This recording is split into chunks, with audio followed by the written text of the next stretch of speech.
Hello everyone. आज हम लोग पढ़ेंगे सौर मंडल। ठीक है, सौर मंडल के बारे में पढ़ेंगे। और सौर मंडल, यहाँ से जो प्रश्न आपका बनता है वह सभी एग्जाम में पूछे जाते हैं सौर मंडल से। सौर मंडल का संबंध सूर्य से, सूर्य होता है ना सौर मंडल की क्या होती है, प्रधान होती है। सौर मंडल की मुखिया कौन होता है, सूर्य होती है। ठीक है, तो सौर मंडल जो आपका है, इससे आधारित आपका प्रश्न बहुत सारे पूछे जाते हैं आपके एग्जाम में, चाहे जो किसी भी चीज का एग्जाम हो, चाहे एसएससी हो, बिहार पुलिस हो, टीचर हो, जितने भी आपका एग्जाम है, प्रतियोगी एग्जाम है ना, सभी एग्जाम में आपका प्रश्न यहाँ से पूछा जाता है।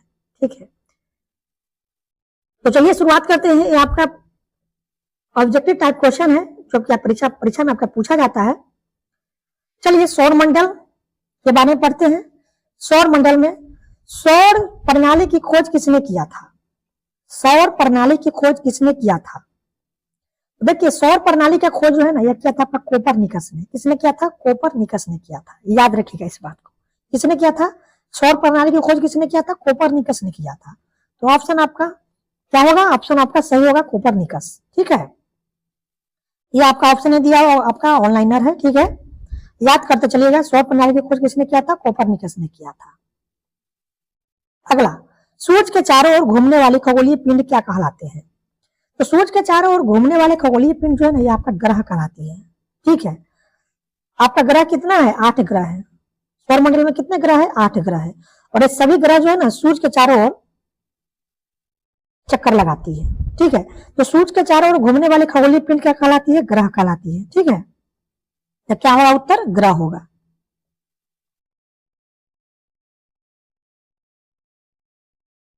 अगला है प्रश्न नंबर 3 है, किसी ग्रह के चारों ओर परिक्रमा करने वाले छोटे आकाशीय पिंड को क्या कहते हैं? देखिए, किसी ग्रह के चारों ओर परिक्रमा करने वाले छोटे आकाशीय पिंड जो होता है, इसको कहते हैं उपग्रह कहते हैं। जैसे पृथ्वी का एकमात्र उपग्रह आपका चंद्रमा है। ठीक है, चंद्रमा क्या है? तो पृथ्वी का एकमात्र उपग्रह है। तो चंद्रमा किसकी परिक्रमा करती है? पृथ्वी का। ठीक है, तो किसी ग्रह के चारों ओर परिक्रमा करने वाले छोटे आकाशीय पिंड को क्या कहते हैं? उपग्रह कहते हैं। जैसे उपग्रह आपका कौन है? चंद्रमा क्या है? उपग्रह है। अगला प्रश्न है, ग्रहों की गति का नियम किसने प्रतिपादित किया था? यानी ग्रहों की गति का नियम किसने दिया था? तो केपलर ने दिया था। किसने दिया था? केपलर ने दिया था। तो राइट आंसर क्या होगा? केपलर हो जाएगा। ग्रहों की गति का नियम किसने प्रतिपादित किया था? तो केपलर ने प्रतिपादित किया था। ऑप्शन आपका क्या होगा? सही में केपलर हो जाएगा। अगला प्रश्न है, सौर मंडल में कुल कितने ग्रह है? याद रखिएगा, सौर मंडल में कुल 8 ग्रह है। कितने ग्रह है? 8 ग्रह है। सौर मंडल में कुल कितने ग्रह है? 8 ग्रह है। अगला है, सूर्य से बढ़ती हुई दूरी के अनुसार ग्रहों का कौन सा क्रम सही है? तो याद रखिएगा, सूर्य से बढ़ती हुई दूरी के अनुसार ग्रह जो होता है, पहला है बुध, ठीक, दूसरा है शुक्र, तीसरा है पृथ्वी और चौथा है मंगल। पृथ्वी जो है ना, सूर्य के तीसरा ग्रह है। ठीक है, पृथ्वी है ना, सूर्य का ग्रहों के क्रम अनुसार इसका स्थान क्या आता है? पृथ्वी का तीसरा स्थान आता है। ठीक है, तो पृथ्वी क्या है? यह ग्रह है जो सूर्य के तीसरा ग्रह है। सूर्य के तीसरा ग्रह कौन है? पृथ्वी है। तो ग्रहों के क्रम के अनुसार, यानी ग्रहों की बढ़ती हुई दूरी के अनुसार, ठीक है, क्रम नहीं, दूरी के अनुसार, ग्रह की दूरी के अनुसार जो है ना, पहला आपका नजदीक आपका बुध है, दूसरा है शुक्र, तीसरा है पृथ्वी, चौथा है मंगल। पृथ्वी जो है तीसरा स्थान पर है। सूर्य की तीसरा स्थान पर कौन सा ग्रह है? तो पृथ्वी है, जिस पर हम लोग रहते हैं। ठीक है, तो आपसे यदि परीक्षा में पूछा जाएगा या क्वेश्चन आएगा कि सूर्य से बढ़ती हुई दूरी के अनुसार ग्रह का क्रम कौन सा सही है, तो यही मानिएगा ऑप्शन में सही बुध होगा पहला, दूसरा है शुक्र, तीसरा स्थान पर पृथ्वी होता है, चौथा स्थान पर मंगल होता है, दूरी के अनुसार। ठीक है, यह दूरी के अनुसार ग्रह है। अगला प्रश्न है, पृथ्वी से बढ़ती दूरी के अनुसार ग्रहों का कौन सा क्रम सही है? अब यह पृथ्वी से पूछ रहा है, ये था सूर्य से था। सूर्य से बढ़ती हुई दूरी के अनुसार था कौन कौन ग्रह? तो बुध था, शुक्र था, पृथ्वी था, मंगल था। और पूछ रहा है पृथ्वी से बढ़ती दूरी के अनुसार, तो पृथ्वी से बढ़ती दूरी के अनुसार जो है ना, पहला होगा शुक्र, दूसरा मंगल, तीसरा बुध और चौथा बृहस्पति। ठीक है, सूर्य से बढ़ती दूरी के अनुसार पूछेगा तो याद रखेगा बुध शुक्र पृथ्वी मंगल, और पृथ्वी से बढ़ती दूरी के अनुसार पूछेगा ग्रह, ग्रह का क्रम तो शुक्र मंगल बुध बृहस्पति, याद रखिएगा इस बात को। अगला प्रश्न है आकार के अनुसार सौर मंडल के ग्रह का अवरोही क्रम है, यानी आकार के अनुसार सौर मंडल के ग्रहों का अवरोही क्रम यानी घटते हुए क्रम में कौन कौन सा ग्रह है। तो घटते हुए क्रम में यदि देखा जाए आकार के अनुसार तो सबसे बड़ा ग्रह आपका बृहस्पति है, ठीक है। तो आकार के अनुसार घटते हुए क्रम में आपका बृहस्पति होगा, उसके बाद शनि होगा, उसके बाद अरुण होगा, उसके बाद वरुण होगा, उसके बाद पृथ्वी होगा, उसके बाद शुक्र होगा, उसके बाद मंगल होगा, उसके बाद बुध होगा। यह घटते हुए क्रम होगा। आकार के अनुसार घटते हुए क्रम, ग्रहों का जो क्रम है, घटते हुए ग्रहों का क्रम है आपका, पहला में आपका बृहस्पति होगा, दूसरा में शनि होगा, तीसरा में अरुण होगा, चौथा में वरुण होगा, पांचवा में पृथ्वी होगा, छठा में शुक्र होगा, सातवां में मंगल और आठवां में बुध। ये आपका अवरोही क्रम यानी घटते हुए क्रम में ग्रहों की संख्या है आकार के अनुसार। आकार के अनुसार घटते हुए ग्रहों की संख्या जो है, अवरोही क्रम में घटते हुए ग्रहों की संख्या क्या है, तो पहला बृहस्पति, दूसरा शनि, तीसरा अरुण, चौथा वरुण, पांचवा पृथ्वी, छठा शुक्र, सातवां मंगल और आठवां बुध। यह घटते हुए क्रम है आकार के अनुसार, किसका, ग्रह का। अगला है सूर्य के चारों ओर चक्कर लगाने वाला ग्रह का वेग।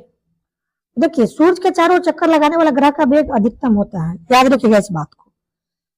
सूर्य के चारों ओर जितने भी ग्रह चक्कर लगाती है सबका वेग क्या होता है, अधिक होती है जब सूर्य के समीप होता है। जब वो सूर्य के समीप होती है तो उसका वेग क्या होता है, अधिकतम होती है। अगला प्रश्न है अंतरिक्ष में कुल कितने तारामंडल है। तो अंतरिक्ष में कुल तारामंडल आपका 89 है। कितना है, 89 है, याद रखिएगा इस बात को, 89। अगला है निकस ओलंपिया कोलंबस पर्वत किस ग्रह पर स्थित है। तो निकस ओलंपिया कोलंबस पर्वत जो है ये आपका मंगल ग्रह पर है। किस पर है, मंगल ग्रह पर है, ठीक है, याद रखिएगा इस बात को। पार्थिव ग्रह की संख्या कितनी है, तो पार्थिव ग्रहों की संख्या 4 है। कितनी है, 4 है। बाह्य ग्रह या बृहस्पति सदृश ग्रहों की संख्या कितनी है। तो बाह्य ग्रह में आपका कौन सा आता है, एक होता है आंतरिक ग्रह और एक होता है बाह्य ग्रह। तो बाह्य ग्रह आपका बृहस्पति है और इस बृहस्पति ग्रहों की संख्या कितनी है, तो 4 है, ठीक है, याद रखिएगा। बाह्य ग्रह कौन है, बृहस्पति है और इसकी संख्या कितनी है, 4 है। बाह्य ग्रह की संख्या कितनी है, 4 है और बाह्य ग्रह में कौन है आपका बृहस्पति है, इस बात को याद रखिएगा। बाह्य ग्रह बृहस्पति है, इसकी संख्या कितनी है, 4।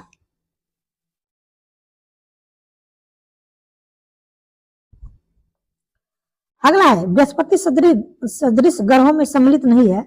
तो आप अभी आपको जस्ट हम बताए हैं कि बाह्य सदृश ग्रहों की संख्या कितनी है, 4 है, यानी बाह्य ग्रह की संख्या कितना है, तो बाह्य ग्रहों की संख्या 4 है, जिसमें जो है ना आपका बृहस्पति सदृश ग्रह में कौन सा नहीं है, आपका मंगल नहीं है। मंगल जो है ना आपका बाह्य ग्रह में सम्मिलित नहीं है, ठीक है, याद रखिएगा इस बात को। तो बृहस्पति सदृश ग्रहों में सम्मिलित नहीं है कौन, आपका कौन सा ग्रह, आपका मंगल ग्रह, यांत्रिक ग्रह में आता है, ठीक है, मंगल ग्रह। किन 2 ग्रहों को छोड़कर शेष सभी ग्रह सूर्य के चारों ओर वामावर्त घूमते हैं। किन 2 ग्रहों को छोड़कर के सभी ग्रह जो है सूर्य के चारों ओर वामावर्त घूमते हैं। तो शुक्र और अरुण इन दो ग्रहों को छोड़ करके सभी जो शेष ग्रह जो होते हैं सूर्य के चारों ओर वामावर्त घूमते हैं, ठीक है। उन 2 ग्रहों को छोड़ करके, तो सूर्य और अरुण इन दो ग्रहों को छोड़ करके बाकी जो ग्रह होते हैं सूर्य के चारों ओर वामावर्त घूमते हैं, ठीक है। सौर मंडल का जन्मदाता किसे कहा जाता है। तो देखिए सौर मंडल का जन्मदाता है ना सूर्य होती है, कौन है, सूर्य है। तो सौर मंडल का जन्मदाता किसे कहा जाता है, सूर्य को कहा जाता है, याद रखिएगा इस बात को। ब्रह्मांड में विस्फोटी तारा कहलाती है। तो ब्रह्मांड में विस्फोटी तारा का अभिनव तारा कहलाती है, कौन कहलाती है, अभिनव तारा कहलाती है। वैज्ञानिक जिन्होंने सर्वप्रथम खोज की पृथ्वी सूर्य के चारों ओर घूमती है।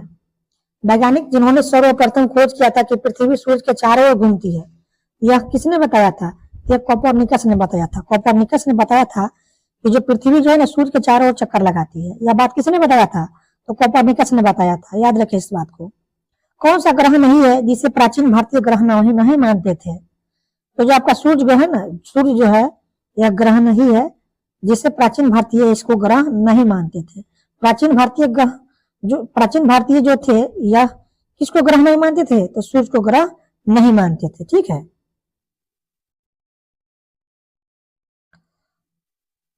सूर्य ग्रह नहीं है, सूर्य क्या है? तारा है।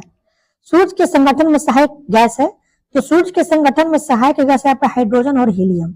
सूर्य जो है ना आगों का एक गोला है, और आग नहीं, गैसों का गोला है जिसमें हाइड्रोजन और हीलियम दोनों से मिलकर यह बना होता है। सूर्य के मध्य भागों को क्या कहा जाता है? तो सूर्य को मध्य भागों को प्रकाश मंडल कहते हैं, इसी से प्रकाश निकलती है। सूर्य के मध्य भाग को क्या कहते हैं? प्रकाश मंडल कहते हैं। और सूर्य के संगठन में सहायक गैस कौन कौन है? तो सूर्य जो है ना कौन कौन गैस से मिलकर बना हुआ है? तो हाइड्रोजन और हीलियम से मिलकर बना हुआ है। ठीक है, सूर्य जो है गैसों का गोला है जो हाइड्रोजन और हीलियम से मिलकर बना हुआ है। और सूर्य के मध्य भागों को क्या कहा जाता है? तो सूर्य के मध्य भागों को प्रकाश मंडल कहा जाता है, इस बात को याद रखिएगा। सूर्य के ऊपर के भाग को क्या कहा जाता है?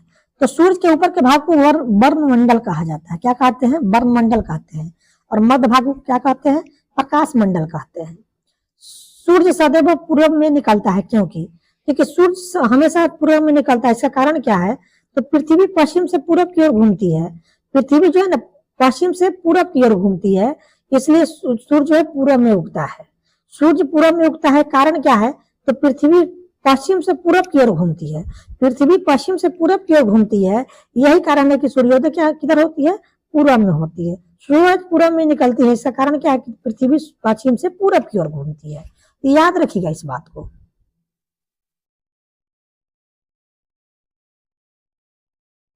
अगला है नार्वे में अर्धरात्रि के समय सूर्य कब दिखाई देता है?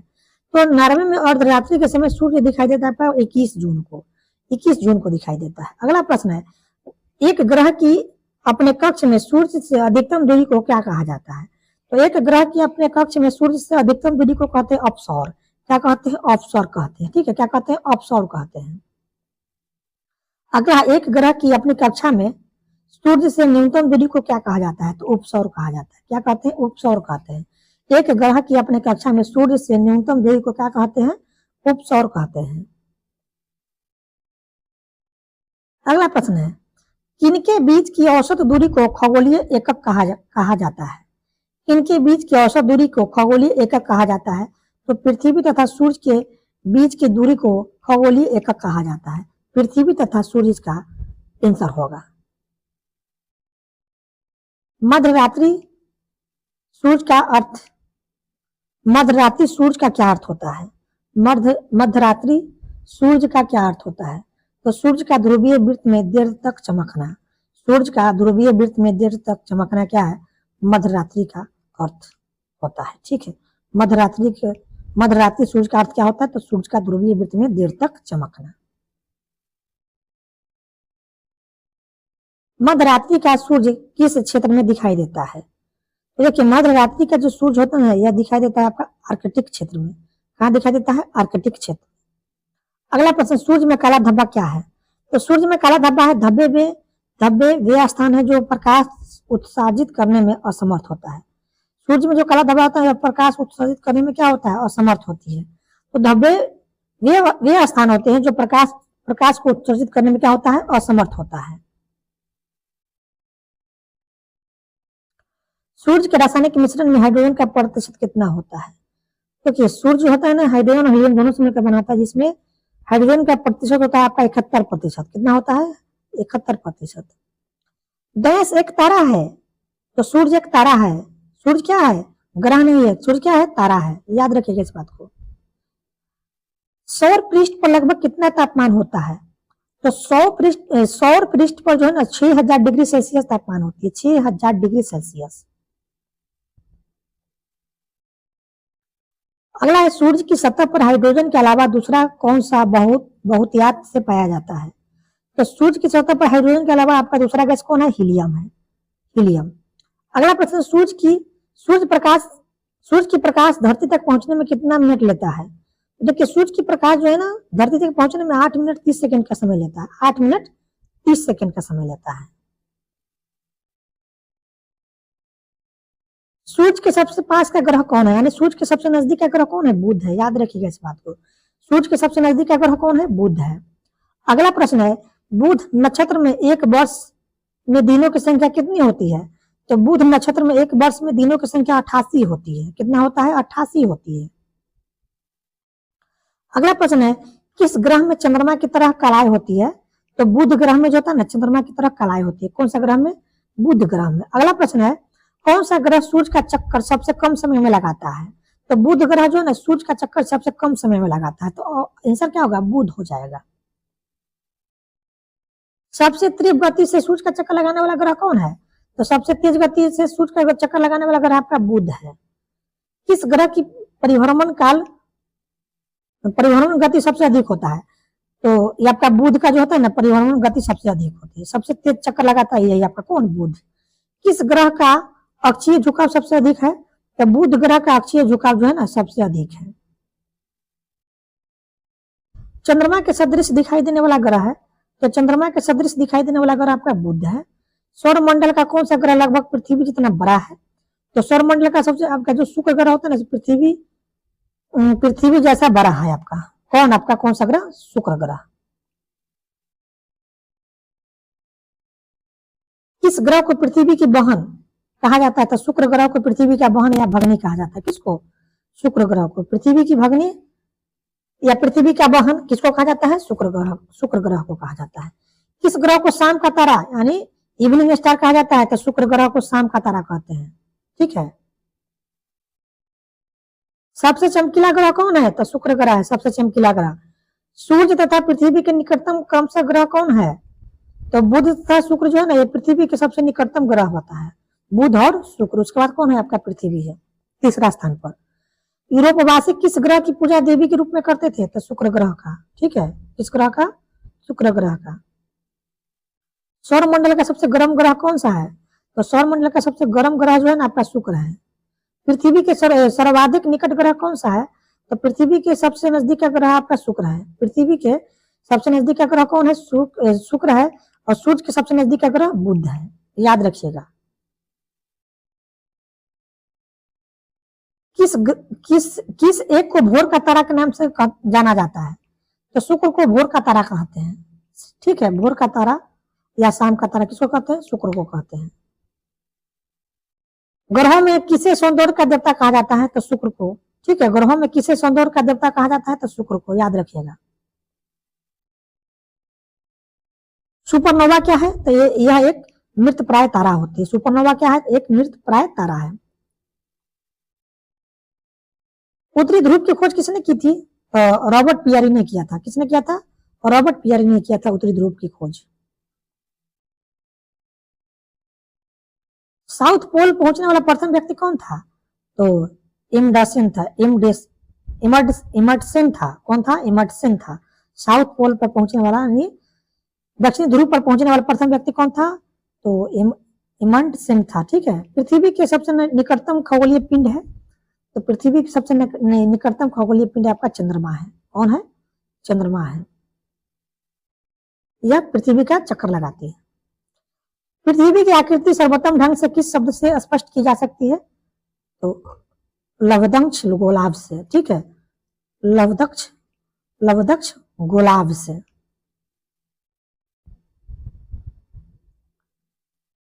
अगला, पृथ्वी सूर्य के परित अपनी कक्षा में लगभग किस गति से चक्कर लगाती है? तो 1 डिग्री प्रतिदिन। पृथ्वी सूर्य के परित अपनी कक्षा में लगभग किस गति से चक्कर लगाती है? तो 1 डिग्री प्रतिदिन लगाती है। सूर्य के चारों ओर पृथ्वी के परिभ्रमण की चाल होती है। तो सूर्य के चारों ओर पृथ्वी के परिभ्रमण की चाल होती है, अधिकतम होती है जब पृथ्वी सूर्य के निकटतम होती है। ठीक है। इस बात को याद रखिएगा। सूर्य के चारों ओर पृथ्वी के परिभ्रमण की चाल सबसे अधिक होती है जब पृथ्वी सूर्य के निकटतम होती है। पृथ्वी के भ्रमण की गति कितना होती है? तो 27 किलोमीटर पर मिनट होती है। 27 किलोमीटर पर मिनट होती है पृथ्वी के भ्रमण की गति। भूमध्य रेखा पर पृथ्वी का व्यास कितना होता है? तो भूमध्य रेखा पर पृथ्वी का व्यास 12,800 किलोमीटर। सूर्य की परिक्रमा के दौरान पृथ्वी सूर्य से अधिकतम दूरी पर किस महीने में होती है? तो जुलाई महीने में होती है। पृथ्वी की उपसौर स्थिति किस महीने में होती है? तो पृथ्वी की उपसौर स्थिति जो होता है आपका जनवरी महीने में होती है। तारे पूर्व से पश्चिम में किस कारण ज्यादा दिखते हैं? तो तारे पूर्व से पश्चिम ज्यादा दिखने का कारण है पृथ्वी पश्चिम से पूर्व की ओर घूम रही होती है। पृथ्वी पश्चिम से पूर्व की ओर घूम रही होती है, इसलिए क्या है, तारे पूर्व से पश्चिम की ओर सबसे ज्यादा दिखाई देता है। गोलार्ध पृथ्वी ध्रुवों पर चपटी होती है। इस तथ्य से स्पष्ट सिद्ध होता है पृथ्वी का भार ध्रुवों पर सर्वाधिक तथा विषुवत रेखा पर न्यूनतम होता है। पृथ्वी का जो भार होती है ध्रुवों पर सबसे ज्यादा होती है और विषुवत रेखा पर सबसे कम होती है पृथ्वी का भार। यानी पृथ्वी गोलार्ध जो पृथ्वी ध्रुवों पर चपटी होती है, ठीक है, पृथ्वी जो ना ध्रुवों पर चपटी होती है, इसका कारण क्या है, तो पृथ्वी का भार जो है ध्रुवों पर सर्वाधिक होता है, ठीक है, ध्रुवों पर सबसे ज्यादा भार होती है आपका पृथ्वी का, और विषुवत रेखा पर इसका कम होती है। पृथ्वी अपने अक्ष पर घूमती है तो पश्चिम से पूरब की ओर, यही कारण है कि सूर्य पूरब में उगती है, क्योंकि पृथ्वी घूमती है पश्चिम से पूरब की ओर। आकार की नजर से सौरमंडल में पृथ्वी का कौन सा स्थान है? तो आकार की नजर से सौरमंडल में पृथ्वी का स्थान 5वां है, ठीक है, 5वां है आकार की स्थिति से।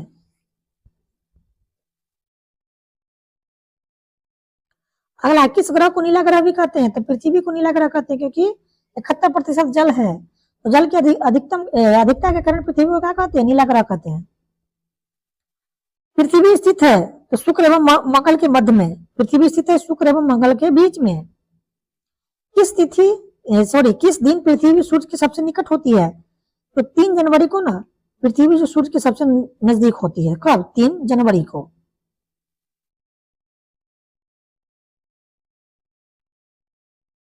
पृथ्वी सूर्य से अपनी अधिकतम दूरी पर होती है 4 जुलाई को।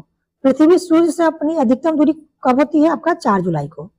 पृथ्वी सूर्य के इर्द गिर्द परिक्रमा करती है लगभग 365.25 दिन में।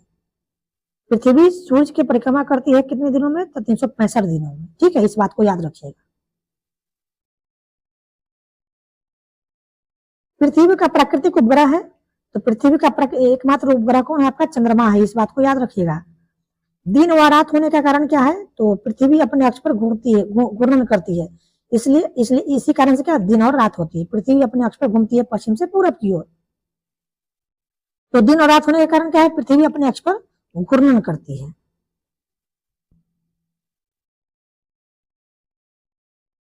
सूर्य के अतिरिक्त निकटतम सितारे से प्रकाश पृथ्वी तक पहुंचता है तो 4.2 वर्ष। सूर्य के अतिरिक्त निकटतम सितारे से प्रकाश पृथ्वी तक पहुंचता है 4.2 वर्ष में। सूर्य से पृथ्वी की दूरी कितनी है? तो सूर्य से पृथ्वी की दूरी है 149.6 मिलियन किलोमीटर। 149.6 मिलियन किलोमीटर है सूर्य से पृथ्वी की दूरी।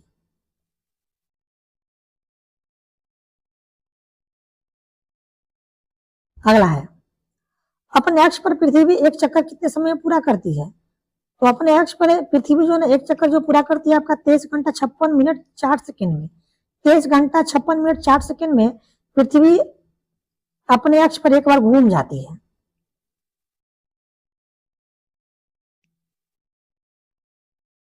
पृथ्वी पर दिन रात की अवधि समान होती है, तो पृथ्वी पर दिन रात की अवधि जो है ना समय जो समान होती है आपका भूमध्य रेखा पर।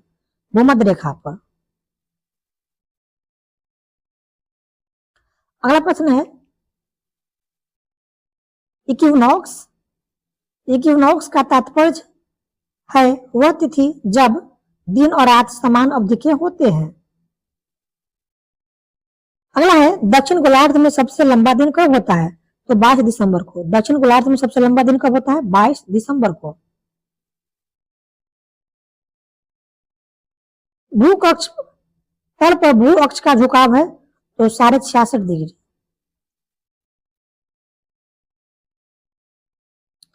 यानी भू अक्ष तल पर भू अक्ष का झुकाव कितना होता है? तो 33.5 डिग्री है, 33.5 डिग्री। 66.1/2 डिग्री यानी 33.5 डिग्री। पृथ्वी के उपग्रहों की संख्या कितनी है? तो पृथ्वी के उपग्रहों की संख्या 1 है। कौन है? आपका चंद्रमा है। पृथ्वी का एकमात्र उपग्रह कौन है? चंद्रमा। यानी चंद्रमा उपग्रह है किसका? पृथ्वी का। 21 जून को दिन का प्रकाश उत्तरी ध्रुव पर दिखाई देता है 24 घंटे। 21 जून को दिन का प्रकाश उत्तरी ध्रुव पर दिखाई देता है 24 घंटे दिखाई देता है। ठीक है। पृथ्वी के सबसे निकट ग्रह कौन सा है? तो शुक्र है। ठीक है। पृथ्वी के सबसे नजदीक ग्रह कौन है? शुक्र है।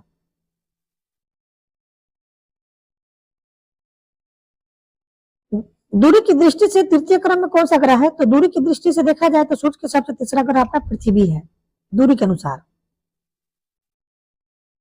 पहला बुध है, दूसरा शुक्र, तीसरा पृथ्वी। पृथ्वी अपने परिक्रमण मार्ग पर परिक्रमा करते हुए अपने अक्ष द्वारा कक्षा तल पर किसी डिग्री का कोण कितने डिग्री का कोण बनाती है? पृथ्वी अपने परिक्रमण मार्ग पर परिक्रमण करते हुए अपने अक्ष द्वारा कक्षा तल पर कितने डिग्री का कोण बनाती है? तो 33.5 डिग्री का कोण बनाती है, 33.5 डिग्री का। किन तिथियों को सूर्य की किरणें विषुवत रेखा पर सीधी पड़ती है? तो 21 मार्च और 23 सितंबर को विषुवत रेखा पर जो है ना सूर्य की किरण सीधी पड़ती है, 21 मार्च और 23 सितंबर को। कौन सा तारा पृथ्वी के सर्वाधिक समीप है? तो सूर्य। सूर्य तारा है या पृथ्वी के सबसे नजदीक है। यह किसने सर्वप्रथम प्रतिपादित किया कि सूर्य हमारे सौरमंडल का केंद्र है और पृथ्वी इसकी परिक्रमा करती है? तो कोपरनिकस ने बताया था कि पृथ्वी जो है सूर्य की परिक्रमा करती है। किसने बताया था? कोपरनिकस ने बताया था। और सौरमंडल का जो प्रधान होती है, सौरमंडल का जो केंद्र होती है वो आपका कौन होती है? सूर्य होती है। किसने बताया था? कोपरनिकस ने बताया था। जब दिन और रात की अवधि बराबर होती है तो सूर्य की किरणें सीधी पड़ती है भूमध्य रेखा पर। जब दिन और रात अवधि बराबर होती है तो सूर्य की किरणें सीधी पड़ती है कहां पर? भूमध्य रेखा पर। यदि पृथ्वी एवं अंतरिक्ष के बीच से वायुमंडल को हटा दिया जाए तो आसमान का रंग कैसा होगा? तो काला होगा। पृथ्वी एवं अंतरिक्ष के बीच से वायुमंडल को हटा दिया जाए तो आसमान का रंग कैसा होगा? काला होगा। पृथ्वी की परिधि कितना है? तो पृथ्वी का परिधि होता है आपका कितना होता है? 40,075 किलोमीटर है। 40,075 किलोमीटर है आपका पृथ्वी की परिधि। किस तिथि को उत्तरी गोलार्ध में सबसे लंबा दिन होता है? तो 21 जून को। 21 जून को उत्तरी गोलार्ध में सबसे लंबा दिन होती है। किस तिथि को उत्तरी गोलार्ध में सबसे छोटा दिन होता है? तो 22 दिसंबर को उत्तरी गोलार्ध में सबसे छोटा दिन होता है। ध्रुवों पर दिन की अवधि होती है तो 6 माह। ध्रुवों पर दिन की अवधि कितना होता है? 6 माह होती है। किस ग्रह का औसत घनत्व सबसे अधिक होता है? तो बुध का। बुध का जो है ना औसत घनत्व सबसे अधिक होता है। किसने सबसे पहले पृथ्वी की परिधि को मापा था? तो इरोटोस्थेनिज ने सबसे पहले पृथ्वी की परिधि को मापा था। अगला है पृथ्वी का ध्रुवीय व्यास उसके विषुवतीय व्यास से कितना कम है? तो 43 किलोमीटर कम है। पृथ्वी का ध्रुवीय व्यास विषुवतीय व्यास से कितना कम है? 43 किलोमीटर। पृथ्वी का विषुवतीय व्यास लगभग कितना होता है? तो 12,750 किलोमीटर होती है।